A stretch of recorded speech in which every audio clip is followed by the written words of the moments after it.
Assalomu alaykum qadrli kuzatuvchilar, biz navbatdagi pechkamizni Urgut Anday mahallasiga islohga qilib berdik. Pechkamiz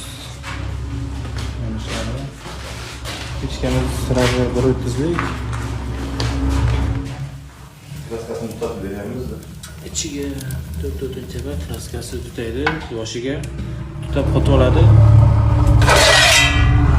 Pulni ham qoladi, pulni ham tortib ketadi. Bir 10 minut, 15 minut kraskasi tutab qotib oladi. Shuni tutatib yoqib berib ketamiz.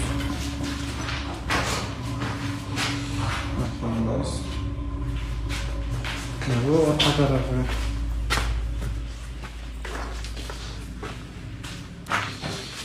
Uyingiz bemalol remontdan oldin islohga qildirsangiz bezarar bo'ladi. Remontga bemalol remont qilsangiz bo'ladi. Remontdan oldin islohga qildirsangiz, borib islohga qilib beramiz. Islohga xizmatlarimiz ham bor. Borib islohga qilib, yoqib, ko'rsatib, tushuntirib berib kelamiz.